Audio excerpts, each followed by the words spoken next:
Today I'm going to talk about my favorite mechanism in Welcome to. This is a game that was delivered right around Gen Con, either before or after, I can't remember, and I've already played it twice with two different groups. It's very easy to teach, it's very easy to play, and I've really enjoyed both plays of it.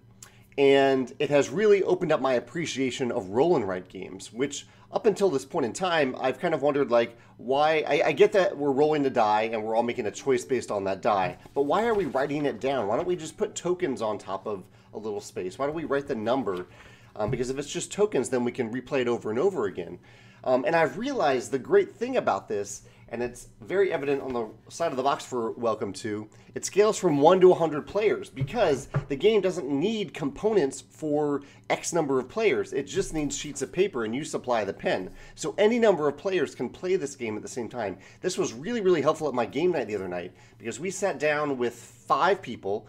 And then suddenly I realized it was actually 6 people. I'd miscounted. And then suddenly 2 other people showed up and it was 8 people all of a sudden.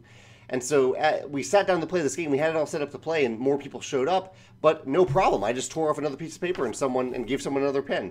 Worked great. So I really like that the game has that type of flexibility because it is roll and write. And since it doesn't actually have components for a specific number of players. Now my favorite mechanism in the game, I keep saying roll and write because normally in these games you roll some dice and make a choice based on those dice. But this game doesn't do that. It's more of a draw and write game. Draw as in drawing cards. And I really, really like that the game did this. This is really, really clever. So basically at any given time you have these decks of cards. The deck has the number on top of it.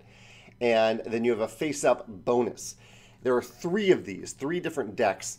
And you make a choice on any given turn. And the turns are simultaneous. So there I'll see 3 stacks kind of looking like this, and I'll choose one of the pairs. Pair might look like this, pair might look like that. I'll choose one of those pairs. I must write down the number somewhere on my little sheet of paper. Here's the one from the other night from my little suburb. And if you'd like, you can gain the bonus. So there are lots of interesting decisions here because A, you're looking for numbers that you must write on empty houses in ascending order. So you're looking for numbers that fit the strategy you're going after. And also, the bonuses determine certain strategies that you might pursue as well. So you have 3 different pairs of these. You're choosing one pair, and the choice is really, really interesting because both the number and the bonus might be important to you in different ways. And there might be a different value proposition here, especially late in the game. You might really need this bonus, but this is the only number you can play. Or maybe this number doesn't lock you in as much as another number, or does lock you in more than another number. Now the reason, so that in itself is a really cool mechanism, but I like that it's not dice because it means that they can change, they have control over how often these numbers come up in the deck. It means that you're never not going to see a certain number. It will come up at a certain point. And if you're good at card counting, you can kind of keep track a little bit. Like I believe there are fewer 1s, 2s, 14s, and 15s in the deck and more of the middle numbers. It just gave the designers a lot more control over the numbers that you actually see in the game rather than leaving it to the luck of the dice where you might see 6 rolled over and over and over again and you are very limited in the number of times you can play the same number. You really, there's one game-breaking thing here, but normally with 6s, you can only place 3 of them at most. So by having the dice, they control those numbers and give you more choice by having multiple decks exposed at any given time.